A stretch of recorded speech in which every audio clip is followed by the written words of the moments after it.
Hello my friends, and today they are guests in studio Saskia Pfaeltzer.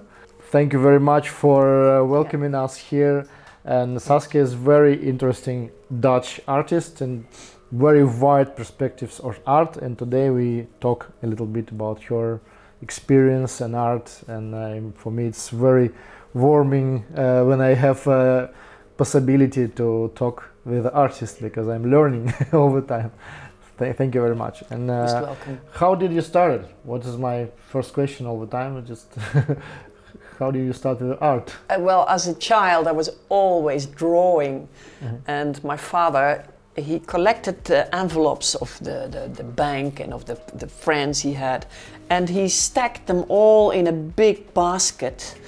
And I was allowed to open those envelopes and to draw on every envelope. And I still have a whole map of when I started at 3 drawing already. And every day he put the year and the date on the drawing and what I meant by the drawing. So I have a whole collection of actually a diary of my drawings. So that's how I started to draw, and I never stopped drawing. So it just was organically, just from the... organic, that's the way. That's how great, it was. and great. And how did you establish yourself as a professional when you find out that it's your passion? Well, actually it wasn't, I didn't want to become a professional artist at all. I wanted to become a dancer. So I started as a dancer, but I wasn't really into it. I wasn't really developed well enough mentally. So I switched to the art school, and there I thought, well, this is going to be my way of doing it.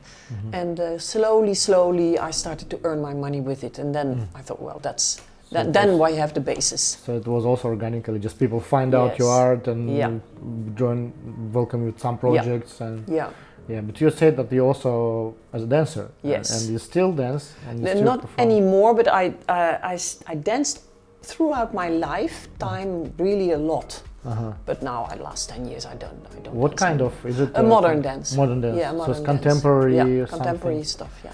And you do some also scenarios. So I see some pictures, and you just make a kind of pictures for dances. So you also make a scenario of it, or? Yeah, it's the movement of the human body is always interesting for me. I'm always fascinated by what you can express by just a movement and without words. So dancing is always very close, still very close to me. So I started to make backgrounds, you may say, sets for the theater, for the dancing. So it was like decoration also? Decoration also, yes. And I used to live a long time in many years in the tropics, in the Antilles, and that's where I started to dance myself as well for the Latin American dancing. And there I started to make the sets, the backgrounds for every year a huge stage. Made by me. This is also why you maybe later on, when you find out that cardboard is a good material for art. It was at that time or later? It was at that time, because I was on the islands, and on the islands there was hardly any material. So we're limited. So I went to the bin and I took some cardboard out of it, and I started to paint on it and to move it and to make houses, make everything out of it. Cupboards, a lot of things. Actually, it was the only material I had. It's incredible. So here's something of your books. Something on it. I started wanted to make books because I'm into drawing, and drawing. You can make drawings, and then you can make drawings, and how to place it into real life. So I started. Well, I have to make a book, and what is gonna be my focus? That's our Dutch philosopher, Spinosa. Everybody knows Spinosa. So I invited Erik Bindervoet, the author, to write a book, the text, and I made the drawings with it. And we really did some research on a not. I mean, there are many books written about Spinoza, but really we made a different book. It's completely different feeling. Different feeling, more towards the people, and it was well done, and the public liked it. And then we continued with another philosopher, and that's Nietzsche. Wow. Nietzsche, we made this one, let's say 3 years ago we finished it. And now we are working on a book about Wittgenstein. Wow. And Wittgenstein will be published in May this year, and it's on the verge of finished, the book. It's not his story, it's just a philosophical kind of research, it's about the life. This is life. So it's about his life, his story. Yeah, Wow. his story. So Seen through the eyes of his sister. Because a lady has always a different way of seeing things. Wow, great. Very emotional what I see from... Yeah. And it's now, you see, this is his sister as an older person, and she befriended, she did a funny thing, she befriended Hitler. And actually she changed his philosophy a little bit so that it would be very much accepted by Hitler and the Nazis. So she did a terrible crime, in fact. And he turned crazy the last 10 years of his life. So he wasn't aware of that she did these things. That's what a sister can do. So she actually changed kind of his thoughts and ideas and adapted to Nazi. Oh, great! And gradually, we understood that she did this, and now everybody knows about this fact. Wow, so it's a very important book actually to explain this fact and to people to know how it's happened. Yeah. Because of this, a lot of people think that Nietzsche is a kind of Nazi supporter, but it's not true. It's not true at this is all. very important to know. Very important to know that he was the opposite, actually. But although it was at the time very normal to be a bit Nazi, because he was a German, of course. Then I made a book for coloring for... Wow. For all philosophers and for grown-ups to color, because then you can get known to the philosophy of the thoughts of the philosophers. It's incredible book coloring of philosophers. I've never seen stuff like that. And I added a little more unknown philosophers, because these are Descartes is of course a Western type. Can't anyone know? But this is a fellow nobody knows, and he's from America, and this is a fellow nobody knows, Lao Tse. But nobody knows. Hegel, Erasmus, everybody knows, but because he's dead. But Malcolm X, nobody knows about him. He knows some people know, but not so much as a Kant, for example. So then I thought I have to make a completely different story. I have to make a book about Western philosopher, non-Western, non-origin Western philosophers. Wow. And that's what I did. Maybe you know her. Panama. Here, he's from Algeria. She's from Africa. Here you got the same. So all non-white, non-Western people. But this is actually Arabic. We didn't know that. We just know a little about Arabic, maybe we know, but not about African philosophers, for example. And young people as well. This is a younger lady from South Africa. And she has a specific type of philosophy she practiced. And we don't know about that. And that's why I thought it's very important. He is from Cameroon. He's in England, he's quite well known. But here in northwestern Europe, nobody knows him. So that's what I did. And 50% women, 50% men. So this is my... Interesting. Yeah. So it's you also not only just creating art, but you also creating portraits of them. Yeah. And also add some story, not like only portrait. Because when you are a student of philosophy, you only have access to classical old white males. Only.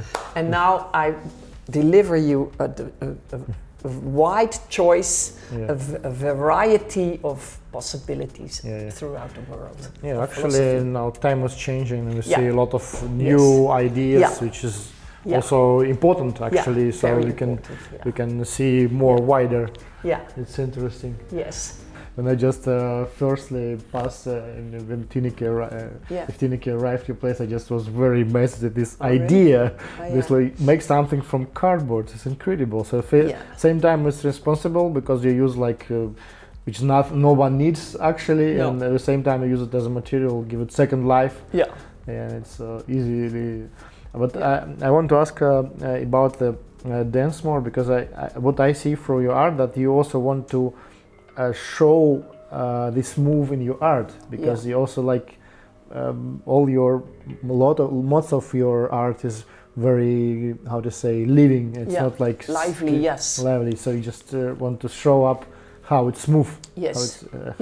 And how you can express your mental, your state of mind while moving without saying. You can say I'm sad.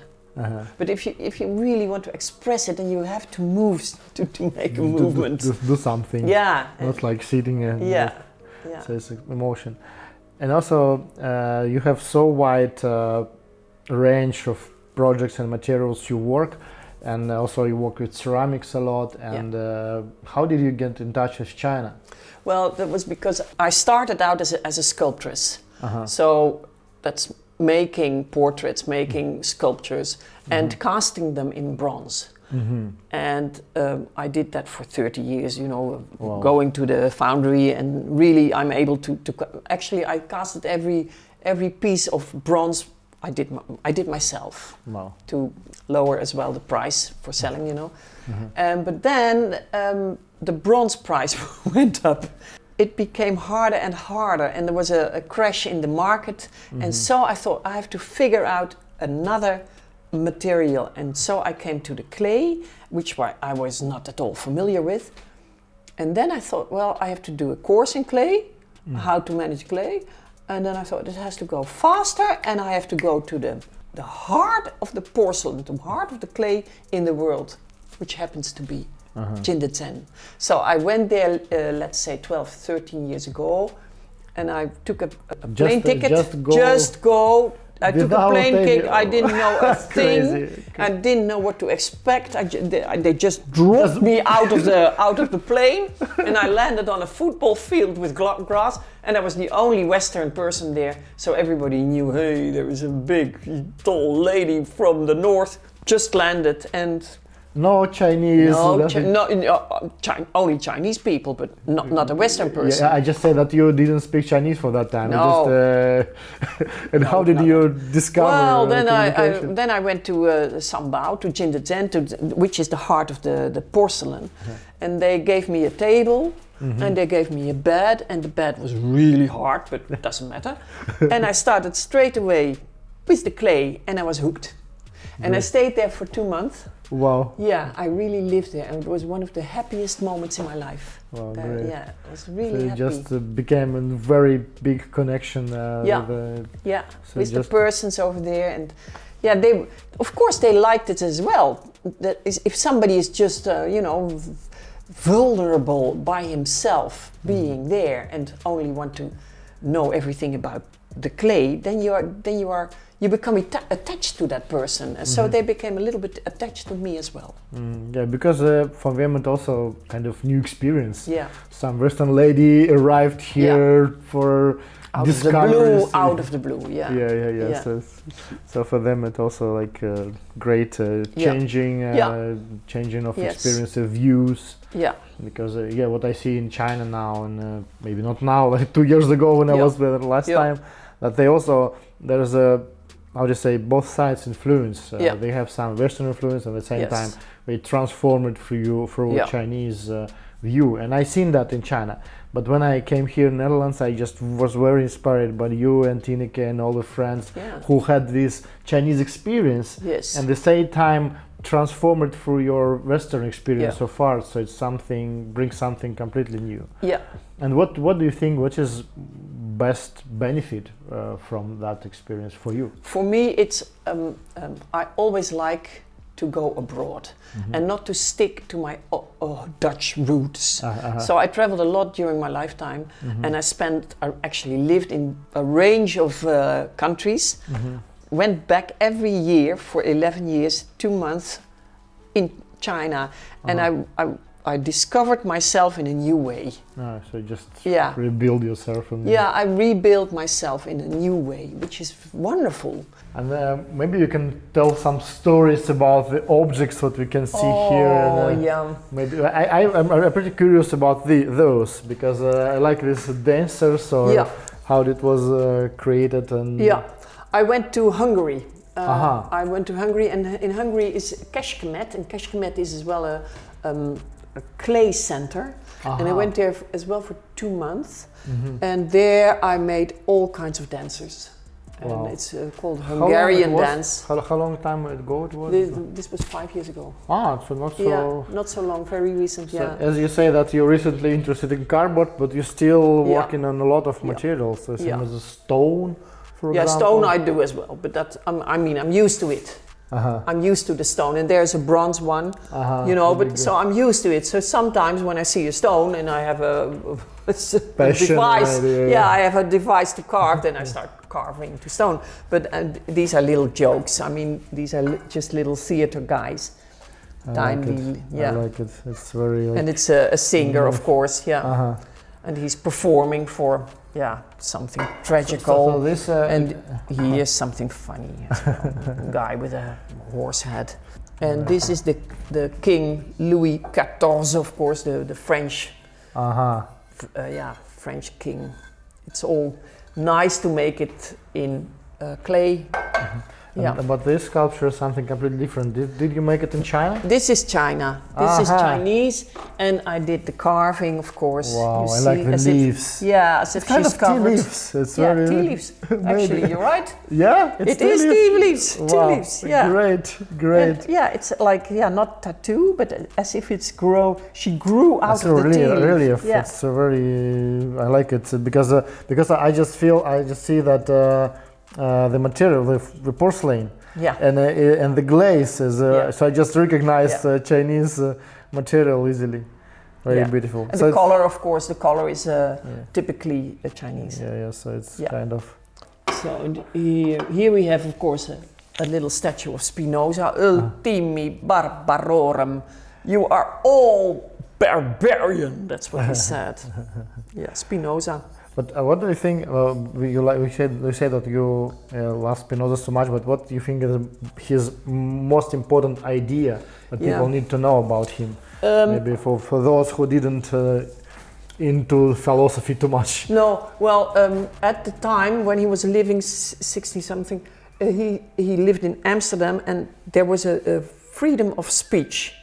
That's what people think, but he was not that very free of speech, because he posted his last book undercover, because if he would have published it for free, then he would have been killed. Wow. Yeah. So he just published without the name.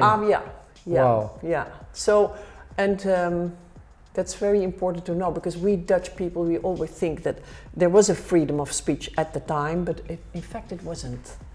Yeah. And what is his main thought, you feel, for you? Yeah, man is nature. Nature is man. God is nature. So he was a Jew, and he was sent out of the Jewish church. Wow, because of his until today, he has not been fully accepted by the Jewish church. So that's critical as well. But so his beliefs that God exists. No, God is in you. God is nature. Nature is. So you're a little bit more free to interpret. It's a very great idea. Actually, it's very close to my feeling of nature and relieving, of course. I mean, it makes you free. Yeah, it's great. It's great. So it's important, because you present me your Spinoza, and it lives at my home still today. Yeah, great. For them, for the Chinese workers who worked with me, it was a kind of the same, because sometimes they don't know a Western person, how to behave, what kind of jokes do they have. The fact that I was actually living there for 2 months, that gave us, both of us, the opportunity to really look at each other, which is nice. Yeah, it enriched me enormously. Yeah, it's great. Yeah, it's great. And also I feel the same when I also spent so long time there. But for me, it's great to hear the same feelings what I had there, because it's difficult. Sometimes even difficult to express. Yes. Because it's so wide. It's just you change. You say that rebuilding yourself is something really like that. It's not like some tricks or some skills. It's not like it's totally, even mentally, you adapted a little bit to a new world, because it's like separate. Yeah, you come a little bit a new person, but you have one advantage, is that you are able to really actually talk Chinese. I'm very, very jealous of you. Very, and I'm trying to do it, but I'm not as fluent at all. It's very difficult to learn, even for me, because I'm started almost 12 years ago with learning. Okay, and you at beat that me. time it was much easier. But as older I came, became difficult. It's really difficult. You started already 12 years ago. Yeah, 12 years ago. Sergey. With learning. Really? But still learning. Why did you start it to? I just because I need to buy some tea. Oh, first, it was actually my first trip. Was absolutely similar what you explained. I take my family and we travel to Moychay mountains, and I spent there a little bit longer than 1 month. And my Chinese was absolutely nothing for that time. I speak very little, but it's nothing. And it was difficult. But now, of course, it's something, and it's like world which you can open more and more.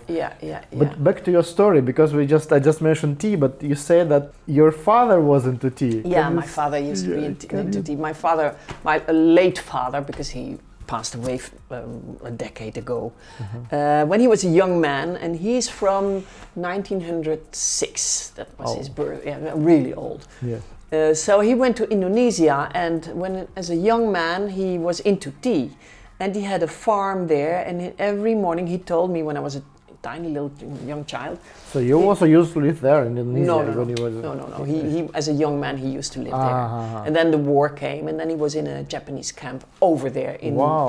So he had a hard time.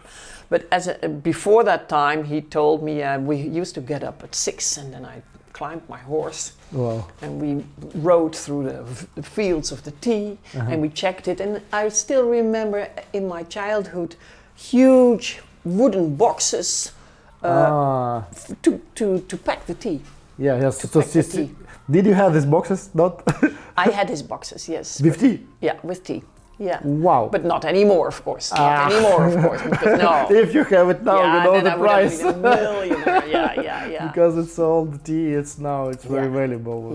Aged tea. Yeah, but he wasn't very good in enjoying the tea, because he was a bit stingy, and he warmed up the tea for days. Then we had to drink in a little cup, and he put it on the fire, and then it was days old, and then he warmed up, and then you had to force to drink the tea. So terrible. Because it was not tasty tea, maybe. But actually, Indonesian tea, I think they use Indian style of manufacturing, not Chinese one, and this is why the same as Seychelles. I was a very funny factory on Seychelles Islands, and they have a Sri Lankan machinery.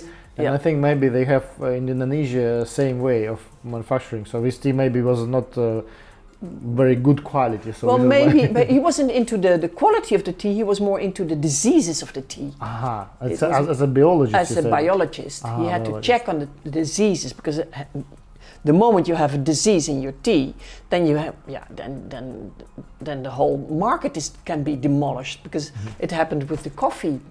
Coffee was a little worm, I think, or germ.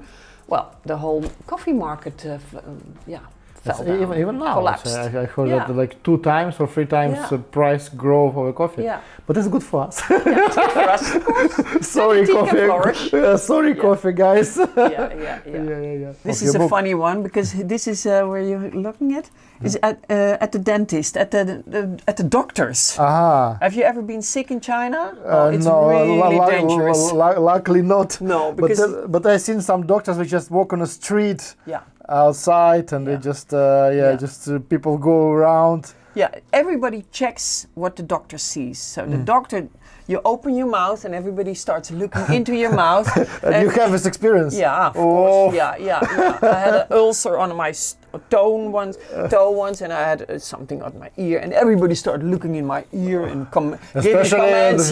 Especially like a white lady seated. And the doctor was there, smoking heavily and looking very severely ill himself, as if I had to treat him instead of me treating me.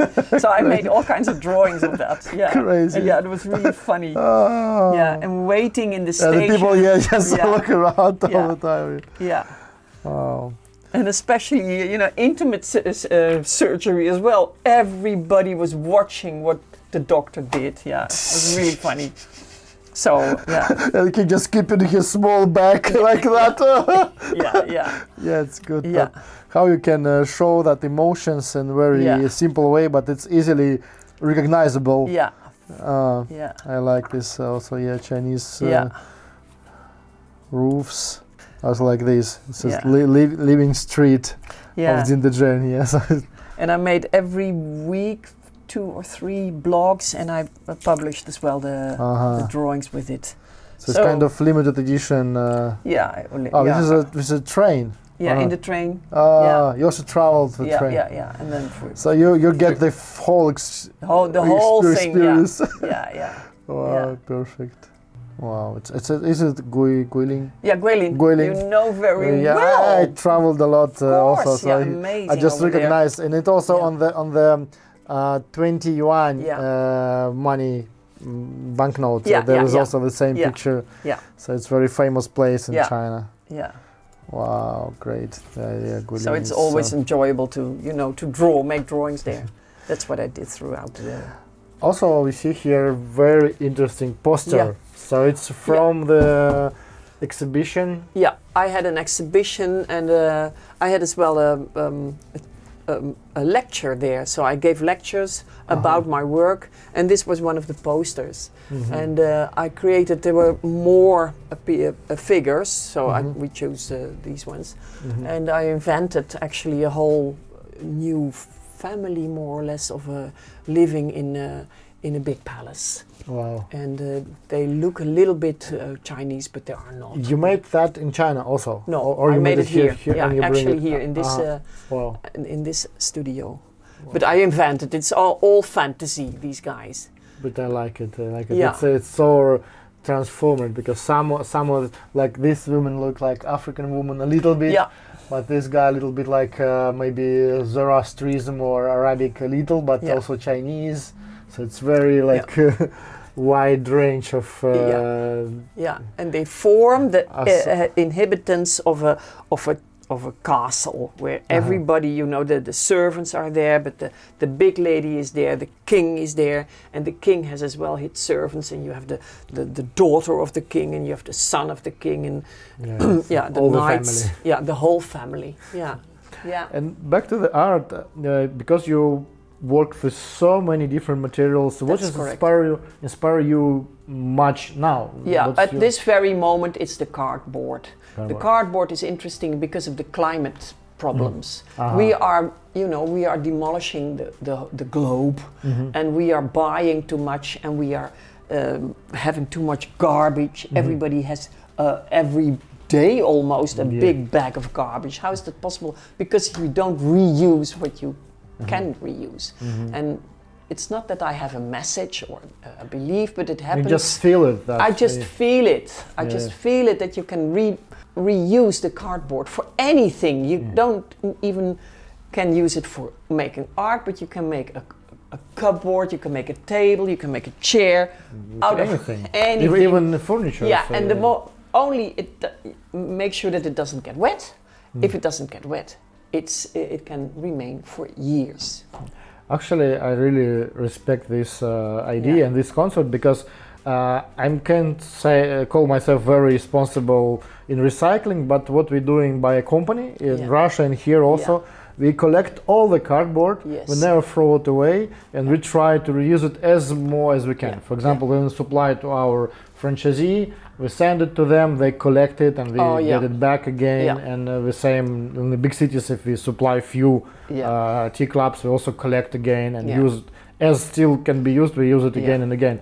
But some clients, you send used cardboard to me, but I explained, sorry guys, but this is not, No. it's not dirty, just use it, but Yeah. we didn't buy a new one, we can use No. next again. Reuse it. It's reuse easy. It. Yeah. And what I like that people more understand that, and also it's good for company because we have some economy, and at the same time we save planet in a little way how we can do that. Yeah, it's a message to the public as well. Yeah. And there's another thing which is nice of the cardboard. It's challenging young people to try their creativity, because it doesn't cost a thing.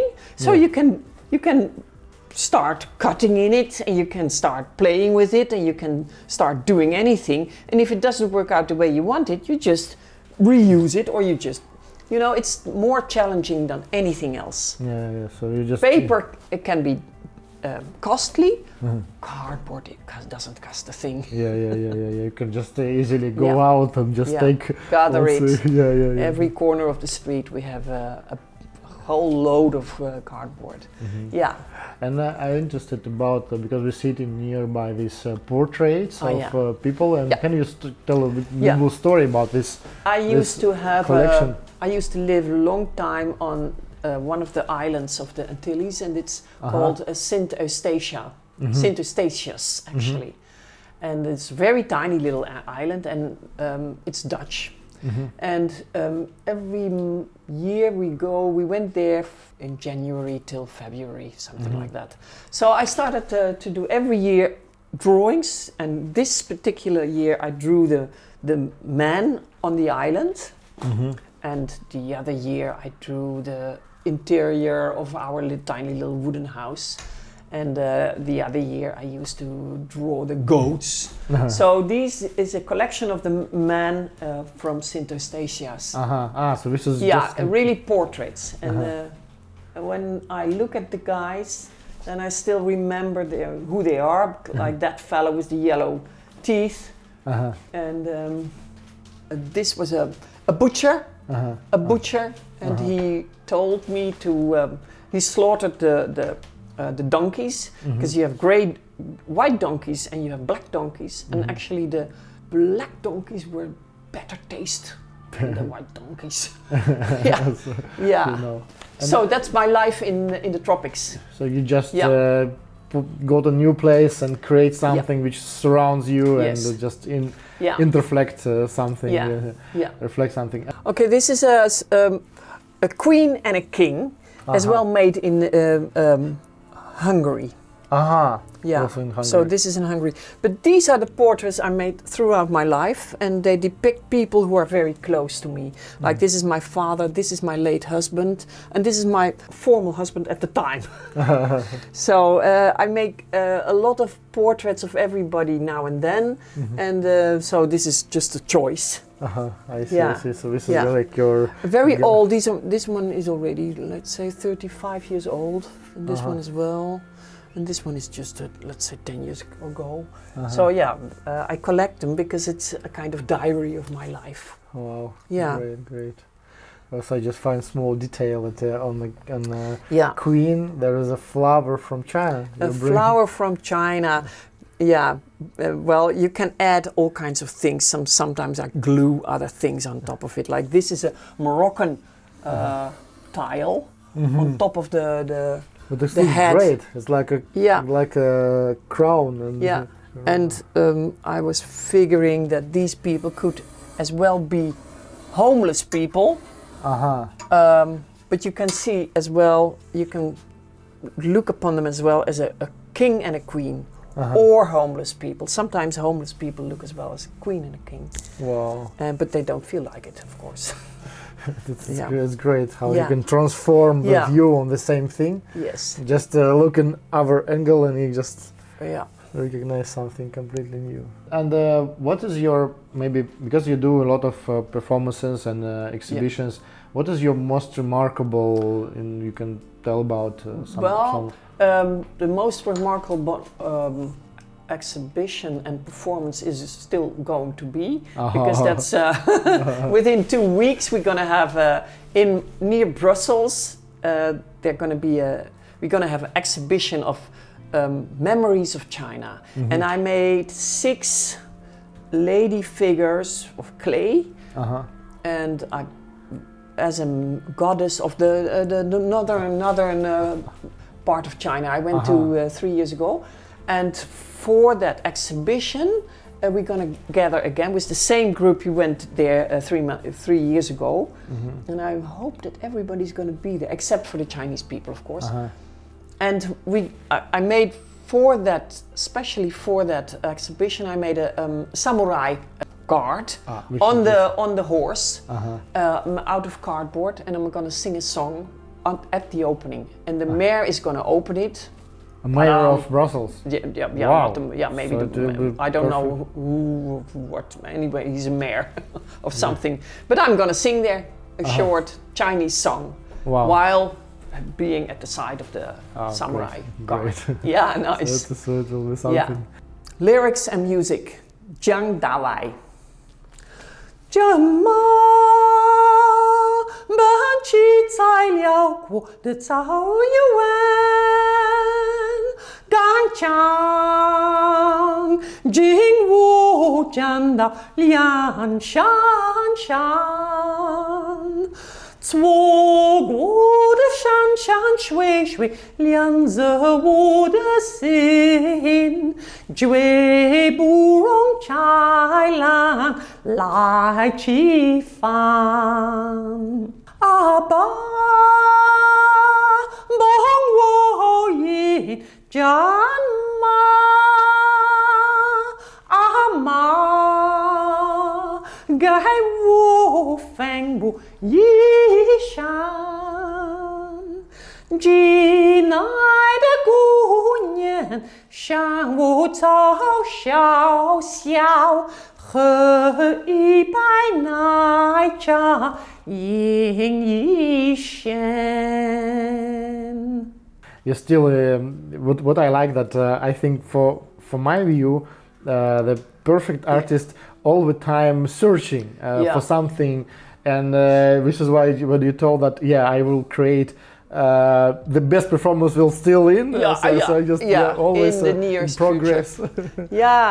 And it's true that I try to renew myself, because the biggest nightmare of an artist is to get bored. Just start off. Again a bronze sculpture. No. You have to really, to be amazed all the time. Just every day you have to be amazed of what you make that day, what you're gonna make that day. That's for me a challenge. That's for me. And till now I'm doing not bad. I'm doing quite well. That's good. Yeah. Thank you very much for interview. I really enjoyed your story, and I enjoyed very much Hope talking we'll get with back. you. Thank you. Okay. Great. Thank you, Sergey.